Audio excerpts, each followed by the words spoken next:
Good morning, everyone. So, in this lecture of the Indian polity, we are going to discuss part 18 of the Indian Constitution.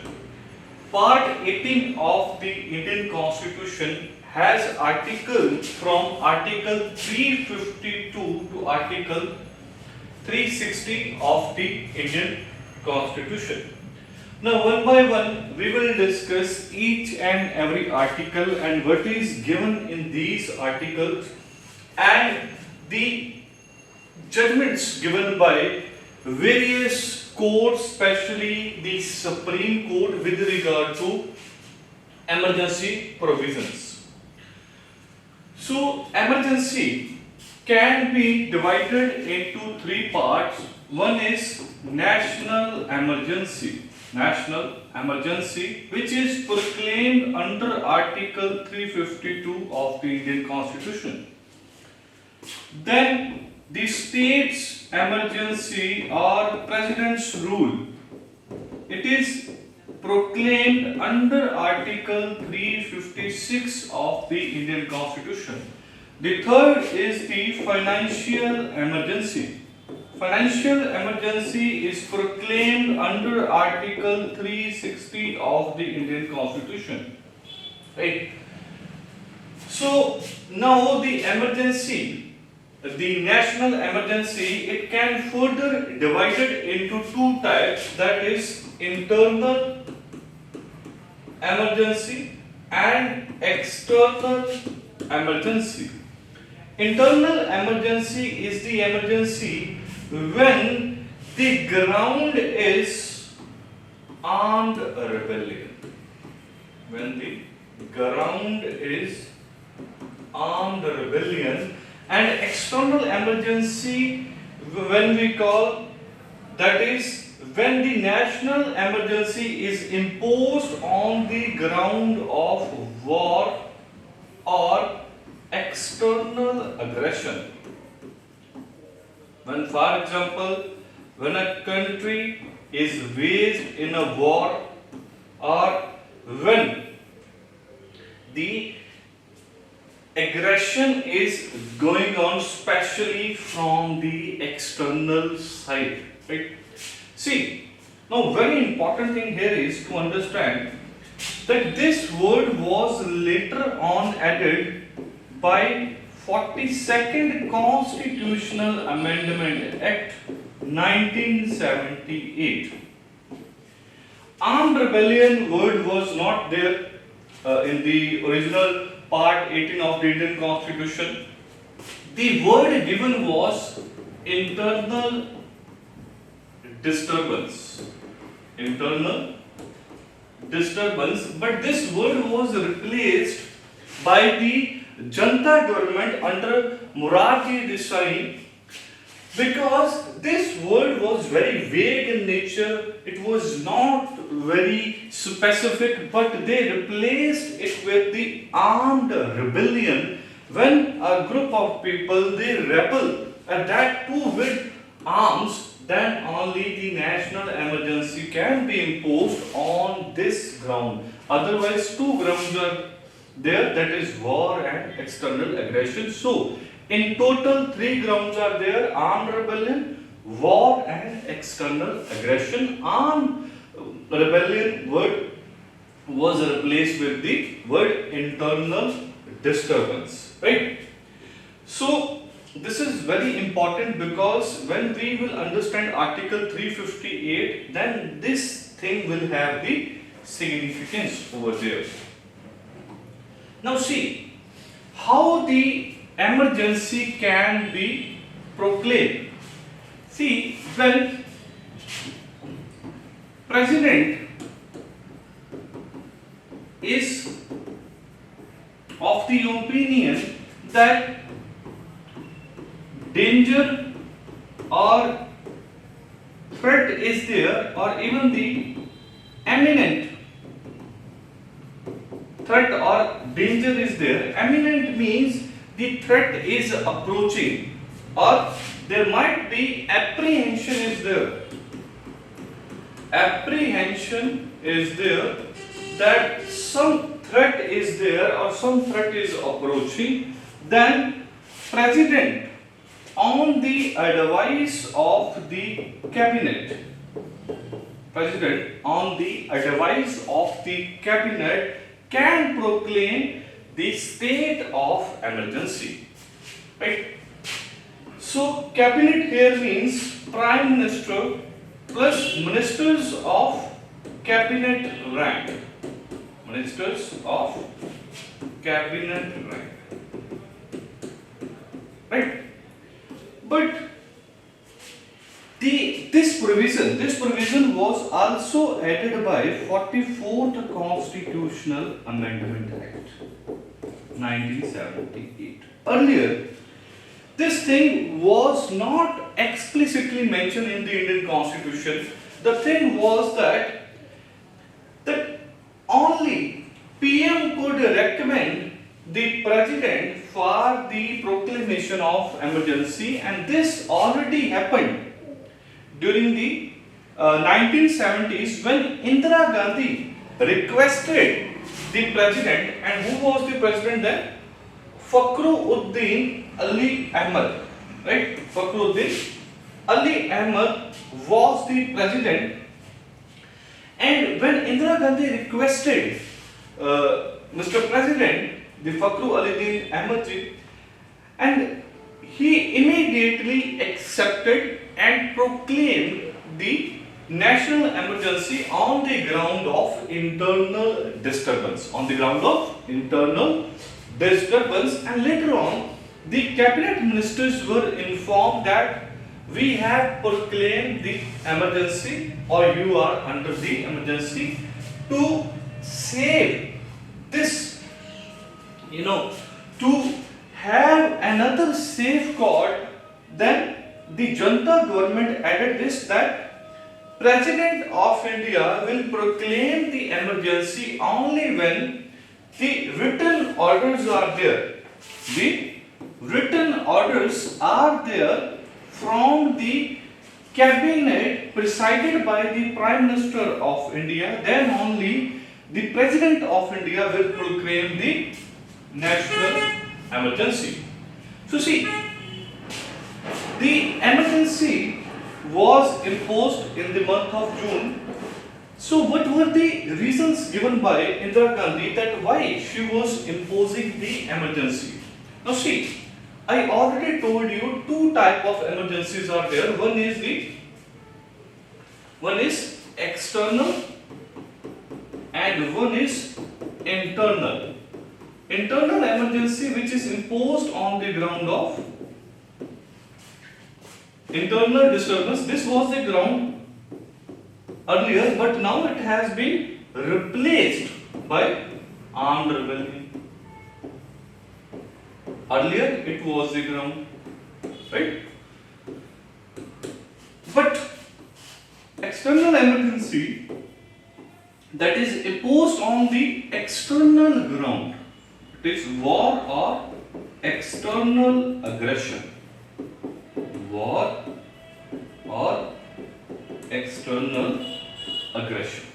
Now see, basically when Indira Gandhi imposed the emergency in 1975, the month of June, it was basically on the ground of internal disturbance. See, we have already imposed external emergency, that is the national emergency, on the ground of war or external aggression in the year 1962 when India had the war with China, the Indo-China war, then, and also we imposed in 1971 when we had war with Pakistan. In 1965 when we had war with Pakistan, then we did not proclaim emergency because this emergency was already there. So there was no need of another proclamation because emergency situation was already there. National emergency was already proclaimed. But in 1975, Indira Gandhi imposed the national emergency, that too on the internal ground, and it went on for various months. Now let us try to understand that what grounds were there given by the Indira Gandhi. Indira Gandhi says that the security and democracy of our nation was in danger. Why it was in danger?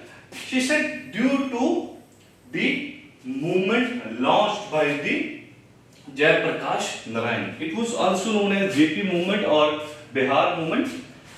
So this was the one ground that India's security and democracy was in grave danger. Second, she said that there was need for rapid economic development and upliftment of the underprivileged. She said that if emergency is there, I can take the good decisions for the underprivileged or the needy or the poor people. Third ground, she mentioned that there was intervention of the powers from the abroad, that they could destabilize or weaken India. That the external forces are there, various external forces are there, which want to destabilize our nation and it want to weaken our country, our nation. So it was need of the hour. So she said, so due to these reasons, I had to proclaim national emergency on internal disturbance ground, because now the threat was from inside and not the outside. But now basically there are four major reasons, four major grounds are there on the basis of which the Indira Gandhi proclaimed the national emergency on internal ground. The first ground was the Gujarat episode. The second reason for the proclamation of internal emergency was Bihar movement or JP movement. Third was the protest by the railway workers protest. And fourth ground was Raj Narayan verdict. So these were the four grounds which forced Indira Gandhi to proclaim the national emergency on the ground of internal disturbance. So one by one we will discuss each and everything. See, first was the Gujarat episode. So what was the issue basically? So Nav Nirman Andolan was started in the month of December 1973. So basically what was the issue? The students of LT College of Engineering, they were protesting especially for the hiking fees and other issues were already there. So it was started in the city of Ahmedabad, then it was spread to Gujarat University and even the entire Gujarat, right? So there was prevalent corruption going on. The government on that time headed by Chaman Bhai Patel. Chaman Bhai was also now known as Chaman Chor. Chaman Chor, that is Chaman thief. So basically, why prevalent corruption was there, policies were not implemented, jobless growth was there, unemployment, hunger, so many issues, social issues were there. So Nav Nirman Andolan was first started by the student, then it was spread to entire Gujarat, and they demanded the resignation of this government headed by Chaman Bhai Patel. So in February 1974, the Indira Gandhi government, under pressure, they had to take a decision on it, and it suspended the Legislative Assembly of Gujarat, and Gujarat was, covered under President's rule. The President's rule was proclaimed in the state of Gujarat. But when only assembly was suspended and not dismissed, then Morarji Desai, he went on to fast unto death. And under pressure of Morarji Desai's fast unto death, the Indira Gandhi government dissolved the assembly and fresh elections were announced. And this was a huge success for the people of Gujarat. And the success of Gujarat even inspired the other states, for example, the state of Bihar.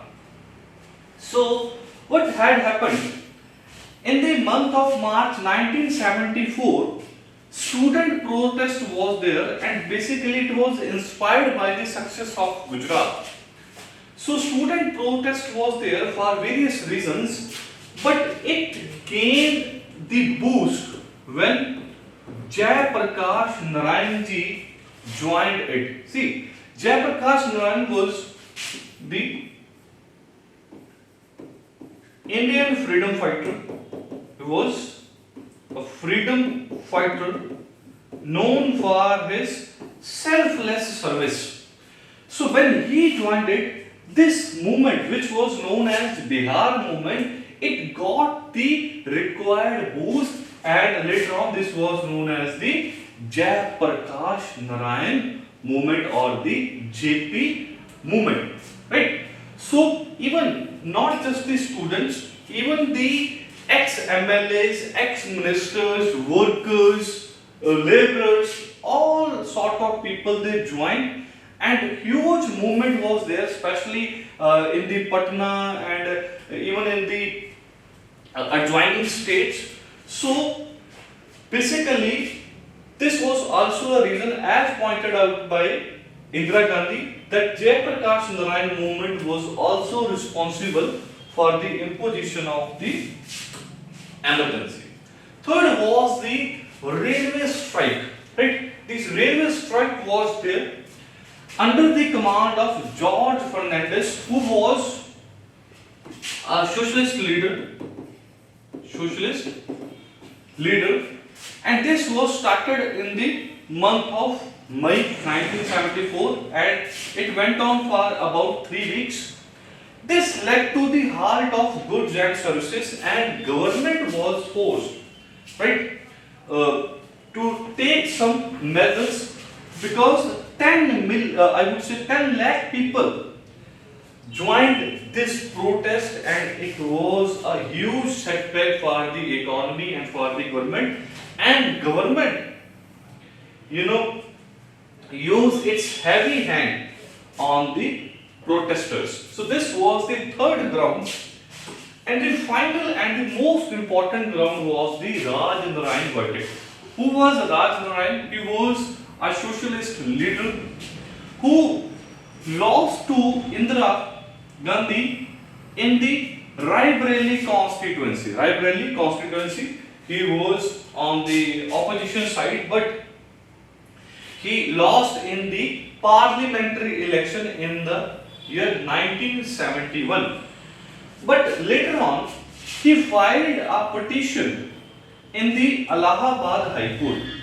A petition was filed in the Allahabad High Court, where he claimed or accused Indira Gandhi that she had spent more money during its election campaigns that was allowed, and she also used the government officials. She also used the government officials for the campaigning of its election. So it come under the corrupt practices. It come under the corrupt practices, and under Representation of People Act 1951, a person could be disqualified from his or her seat if that person was involved in the corrupt practices during the election.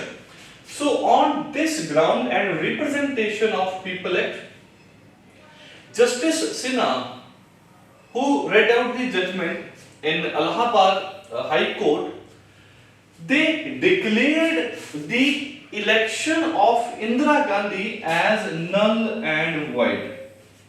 As null and void. So now she would be disqualified from the seat, but she was given 20 days time. She was given 20 days time. On 12th of June 1975, right, the Allahabad High Court judges pronounced that the election of Indira Gandhi are null and void, but she was given 20 days period so that she could appeal to the Supreme Court, and Supreme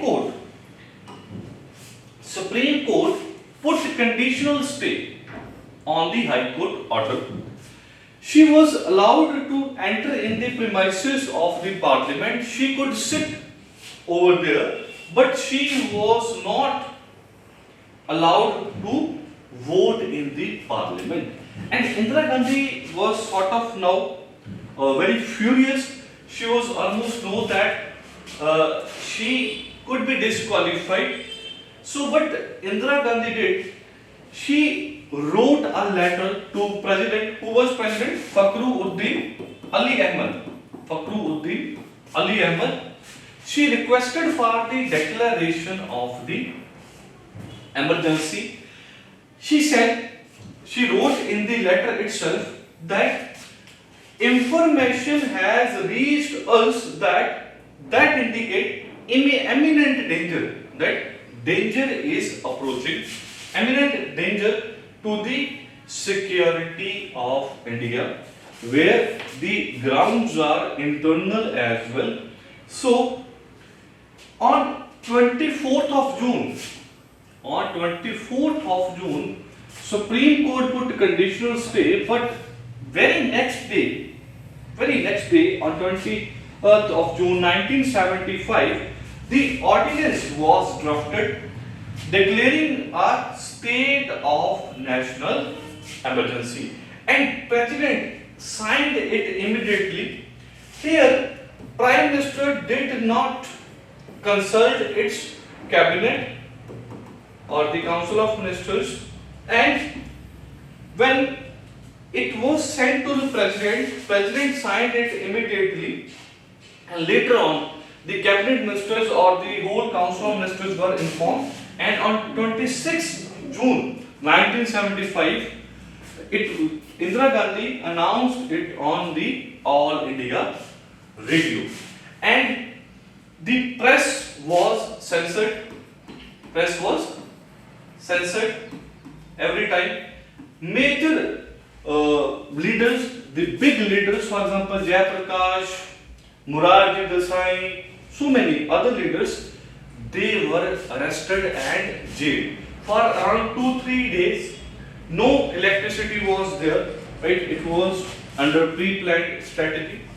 No electricity was there, so newspapers were not printed, and fundamental rights were curtailed. The personal liberty of the people was curtailed, and it was like the dictatorship. So see, the emergency was proclaimed on 25th of June 1975, and it was revoked on 21st of March 1977. 21st of March 1977. And then new elections were announced, And in the elections, Indira Gandhi government, they lost so many seats, right? And the Janta government under Morarji Desai, they got around 280 plus seats, and they made the government. Now let us try to understand the various provisions, the constitutional provisions, that how the emergency can be proclaimed, what sort of grounds are there. See, I told you, if the proclamation of emergency is needed, so first of all, the Prime Minister plus cabinet ministers,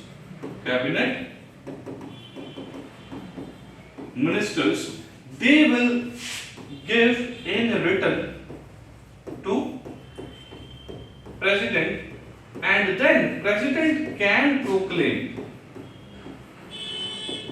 emergency. President can proclaim emergency, and three grounds are mentioned: war, external aggression, and armed rebellion. Now see, once the President proclaimed the emergency, that is proclamation of emergency is there, now it will be subject to parliamentary approval. So parliamentary approval is required within 1 month. Within 1 month. So parliament here means, that is, the Lok Sabha approve, also the Rajya Sabha will approve it. Right? President has already approved it, but now the Lok Sabha and Rajya Sabha will approve it. But suppose if Lok Sabha was dissolved earlier, or the Lok Sabha was dissolved during this month, then the Rajya Sabha first approve it. Rajya Sabha will approve it, provided Lok Sabha will approve it within 30 days from its first sitting. From its first sitting, the Rajya Sabha, once approved, the Lok Sabha will have to approve it within 30 days from its first sitting. Right? See, after that, once the Parliament approved it, it can go for 6 months. 6 month installment. For every 6 month continuity, again the Parliament will have to approve it. But a very important thing here is that they will have to approve it with the special majority. Special majority. So these points are very, very important. These points are very important. Why so?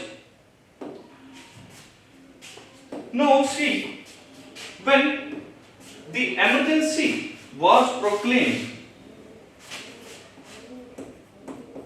two things are there. One is 44th Constitutional Amendment Act. Earlier, before this amendment, what was the case? Earlier, if Prime Minister could write to President, then President could proclaim. But now, after 44th, the Cabinet will ask with the written permission, right, from the entire Cabinet to proclaim the emergency. Second thing, that earlier the time period was not 1 month, it was 2 months. It was 2 months, but now the time period is 1 month. Earlier, it could go indefinitely. It could go indefinitely, but now after 44th Constitutional Amendment Act. Now it will go for 6-month installments. And earlier the majority was simple. Now special majority is there. Simple majority means the members, majority of the members sitting and voting. Majority of the members. Majority of the members sitting and voting. Special majority means that 2/3 of the members sitting and voting, plus it should be the 50% of total strength. It should be minimum 50% of the total strength or membership. Right? So 44th Constitutional Amendment Act, which was passed by the Janta government under Morarji Desai, it brought several safeguards. First safeguard, that only Prime Minister cannot ask President to proclaim national emergency. Entire cabinet's approval in written is required. Second, earlier the period was 2 months, now the period is 1 month. Third, it could go indefinitely, but 44 changed it to 6-month installments. Fourth, the majority was simple, but now the majority is special. Special majority is required, then the proclamation of emergency can go this way. Now see, if the emergency was proclaimed by the president, then how it can revoke, how it can be terminated, इसको खत्म कैसे किया जा सकता है? So see, for the revocation of the national emergency, one thing is very important, that president can revoke it anytime on the advice of cabinet. On the advice of cabinet. The term cabinet is given under Article 352. Under Article 352, it is given what is the cabinet: prime ministers plus ministers of cabinet, right? So 44th Constitutional Amendment Act added another provision. Added another thing. What is the another thing here is basically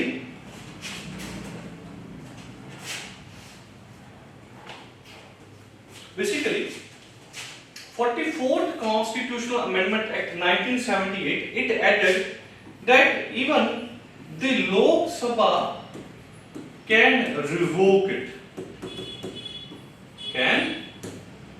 Earlier, it was not given in the Constitution, but now even the Lok Sabha can revoke it. How? If Lok Sabha's 1/10 members give in written to Speaker of the Lok Sabha. If House is in session, if House is not in the session, then to the President of India. Then the President of India or the Speaker, they will ask for a special sitting. A special sitting will be made, and special sitting for the revocation of the national emergency. And if Lok Sabha with simple majority,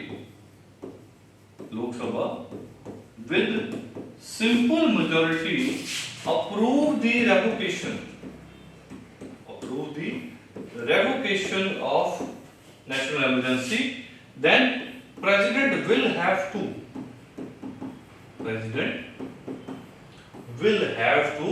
revoke the national emergency.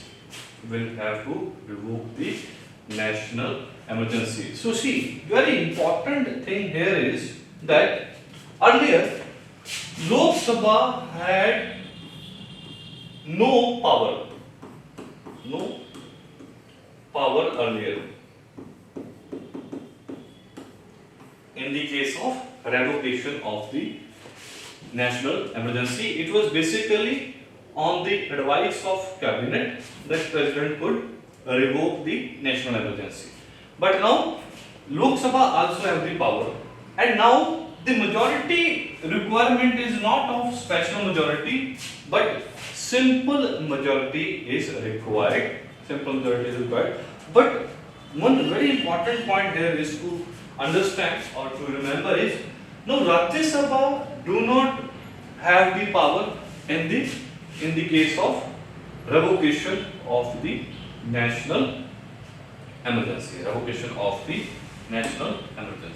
Now see, Indira Gandhi made two other amendments related to national emergency, 38 and 42nd Constitutional Amendment Act.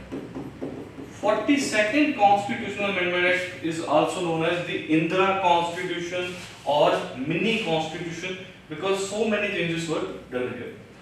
38th Constitutional Amendment Act says that national emergency can be proclaimed on one or more grounds. Even if the national emergency is already proclaimed, it can be proclaimed on other ground as well. For example, when the emergency was imposed in the year 1971 on the ground of war and external aggression, in the year 1975 the national emergency was already there, but it was now proclaimed on the ground of internal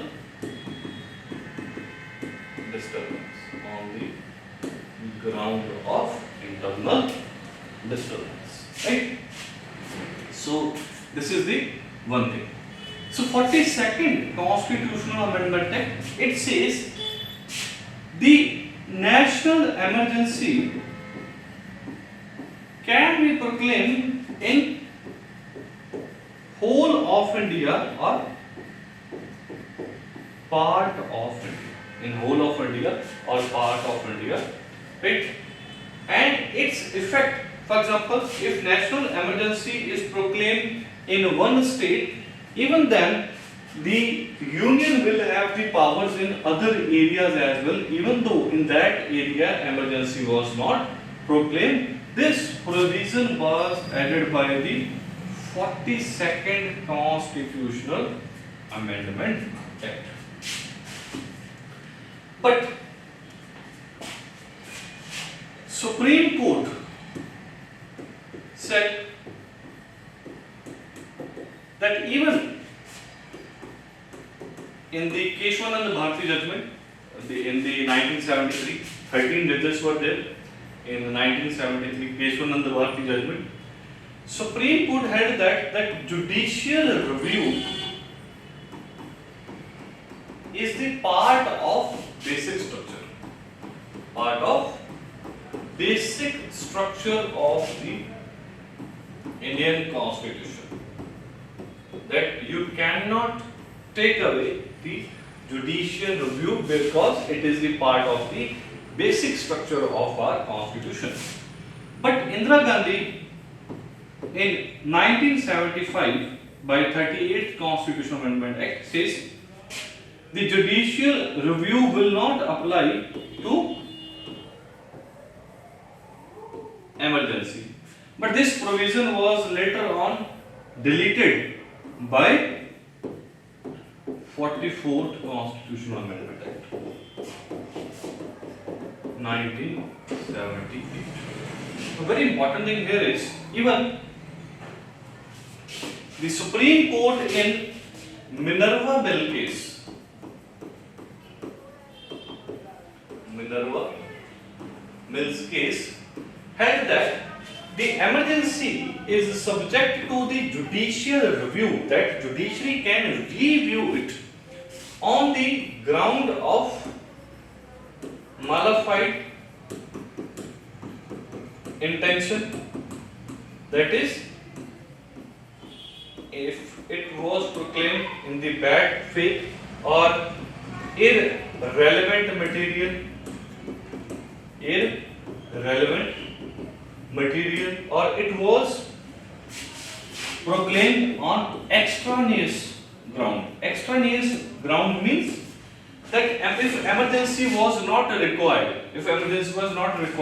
irrelevant material, that when the president was satisfied, it was satisfied on the irrelevant material. So see, when the Janta government came, it appointed the Shah Commission. Shah Commission in 1978 under Justice Shah. Justice Shah was the chairperson, so that's why it is known as the Shah Commission. So Shah Commission said that the proclamation of emergency on the ground of internal disturbance imposed by Indira Gandhi was not justiciable. That we cannot justify her act. So basically, the national emergency was proclaimed by the Indira Gandhi to save herself from the verdict of the Supreme Court or the High Court, or to save his prime ministership, to save her prime ministership. Right? So it was solely for the personal interest that Indira Gandhi imposed the national emergency on the ground of internal disturbance. Now see, let us try to understand the effect of the national emergency. Effect of national emergency. Now see, the effect can be categorized into executive effect, legislative effect,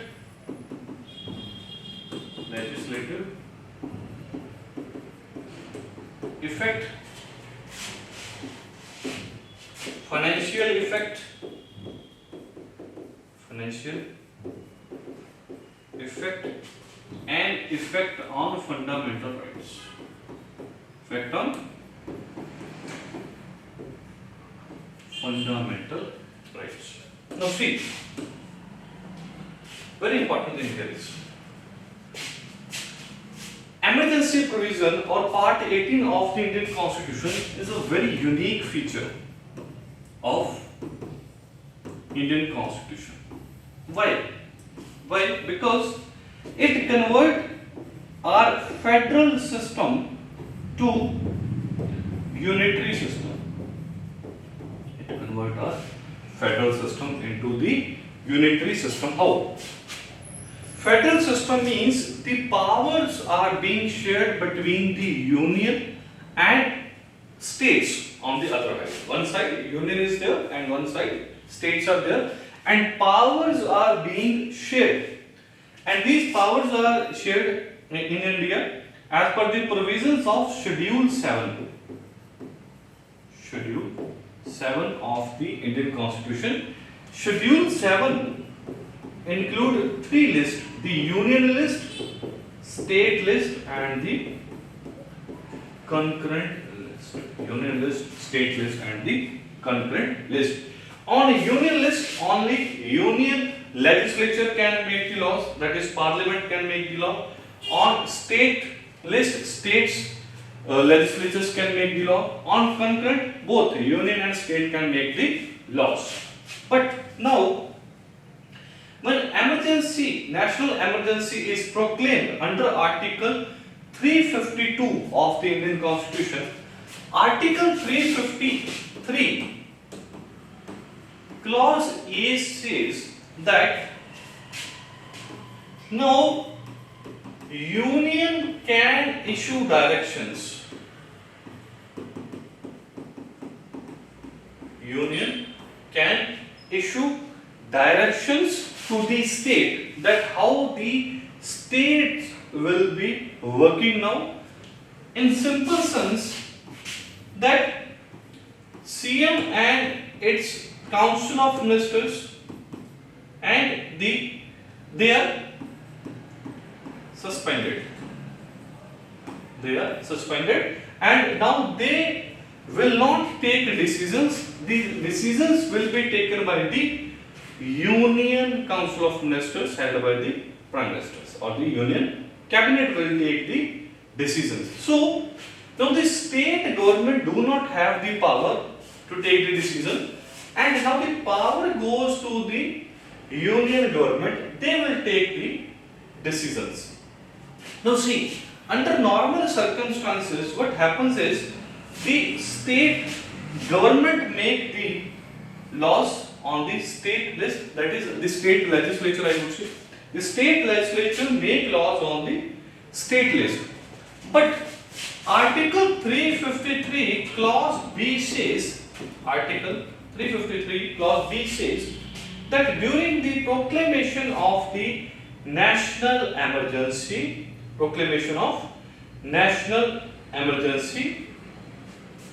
that the power goes to Parliament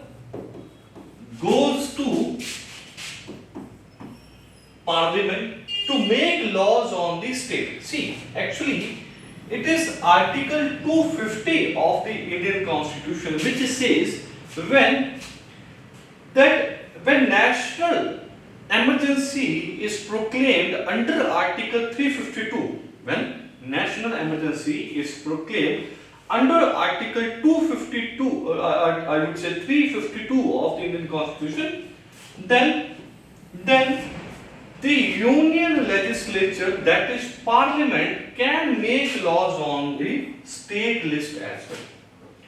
It is given under Article 250 that when national emergency is proclaimed under Article 352 of the Indian Constitution, Union legislature, that is Parliament, can make law on state list as well. And under Article 353 Clause B, it says when the Parliament made the law under Article 250, then the Parliament can issue directions. What it is saying? Parliament can issue directions to the Union to implement these laws. Who gave power to the Parliament to make laws on state list? Article 250. And Article 353 Clause B says that once the laws are made on state list, then the Parliament can issue the directions to the Union that you should implement these laws as well. Right? These laws as well. Right? So this is the legislative effect. Under the financial effect, see, Article 268 to 277 are dealing with the legislature, I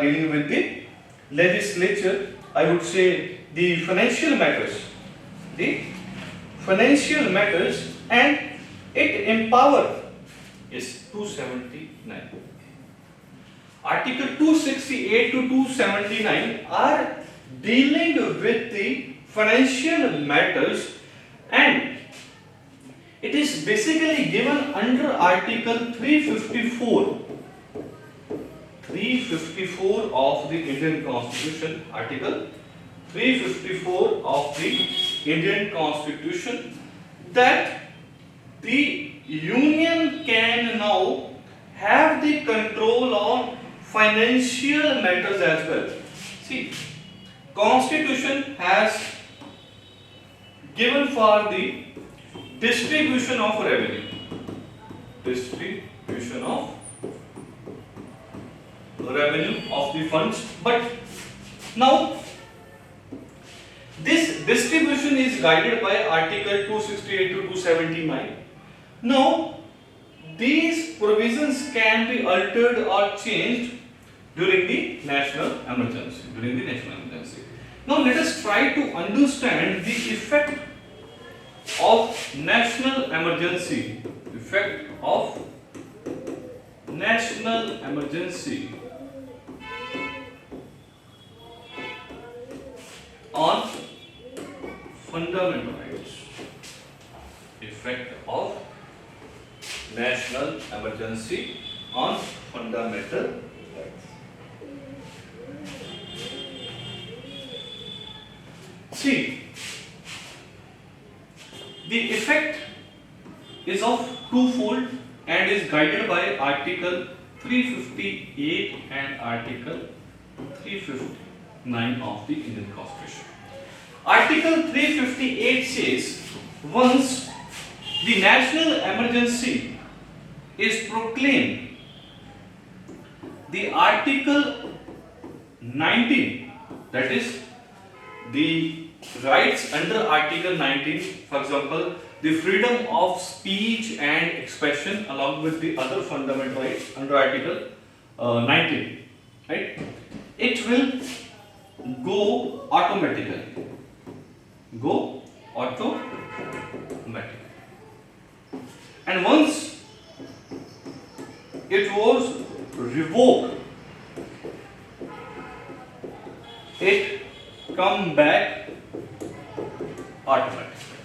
So Article 358, which is dealing with the fundamental rights, for example, freedom of speech and expression, right to assemble peacefully and without arms, and right to make the association, freedom of movement, and the freedom of business and avocation. All these rights are under Article 19. But once national emergency has been proclaimed, then Article 19 will go automatically, and once it was revoked, it will come back automatically. No separate resolution by the President is required. And Article 359, it is dealing with the other fundamental rights given under Part 3 of the Indian Constitution.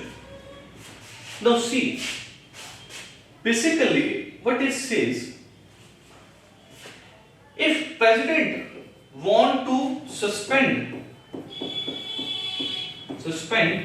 the other fundamental rights, then President will pass another resolution.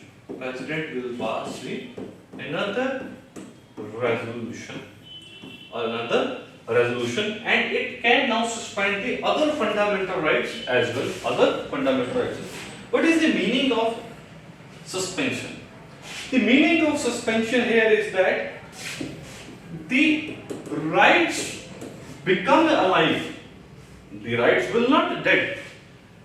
The rights will remain with us, but if any of the fundamental right is being violated, we cannot approach the High Court under Article 226 or Supreme Court under Article 32 of the Indian Constitution.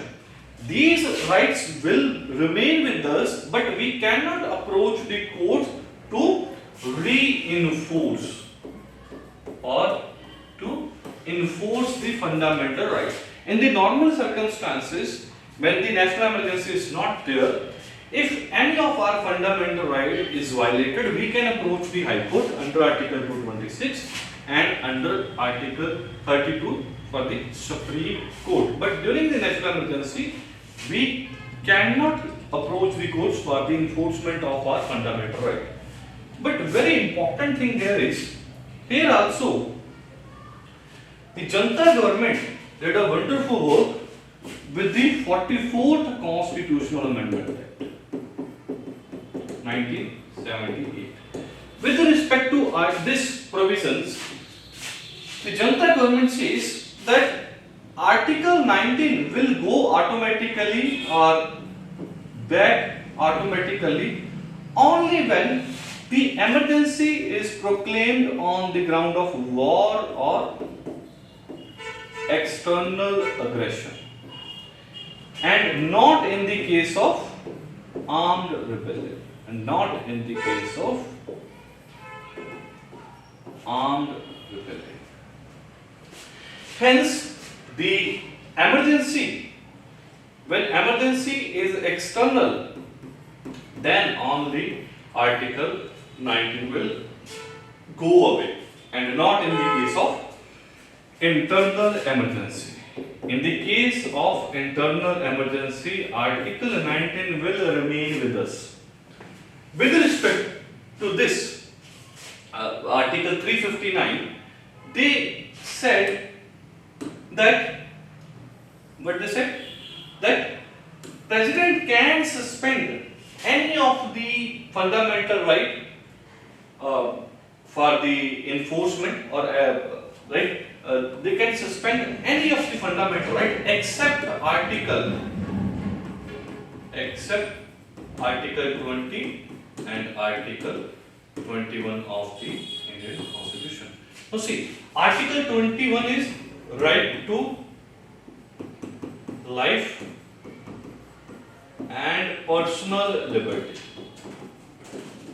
Personal liberty. Article 20 deals with the provisions of, for example, no ex post facto law, ex post facto law, no double jeopardy, no self-incrimination. These things you will understand during the fundamental rights part, right? So, except these two rights, Article 20 and 21, President can suspend the other fundamental right by passing the another resolution. So, this is the effect of the national emergency on the fundamental rights. Right? So see, what we have seen till now, that how the emergency can be proclaimed under Article 352, when the written orders are there from the cabinet, then the president can proclaim the emergency. Right? Then what we have seen, this is with respect to proclamation. Then we have seen various safeguards. We have serious read with amendment of 44th Constitutional Amendment. Various safeguards are there. Then with respect to revocation and why Indira Gandhi had to impose the national emergency. We have also seen the types of emergencies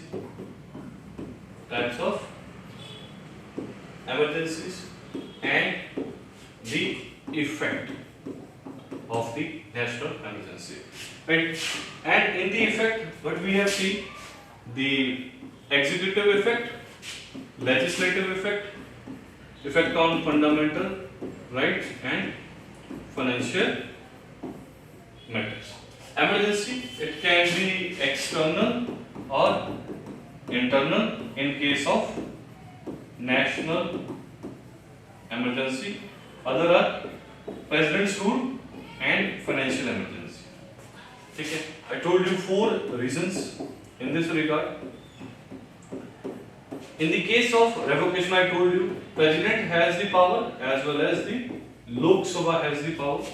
Safeguards, I already told you that parliamentary approval within 1 month. Before that, the cabinet with the written orders 1 month time period from 2 months, and third is the special majority, and 6 month installments. Another important point to add here is that when national emergency is there, then the time period of the Lok Sabha can be increased by 1 year at a time.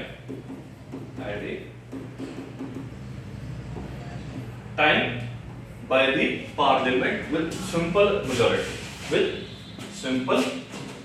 majority. For example, the elections once done with the 1971, then the general elections were approaching in the 1976, but Indira Gandhi government basically it increased the life of the Lok Sabha by 1 year at a time. Right now, I would say the life of the Lok Sabha can be increased 1 year at a time. Right. So this is all for today, and we will meet in the next lecture. Thank you.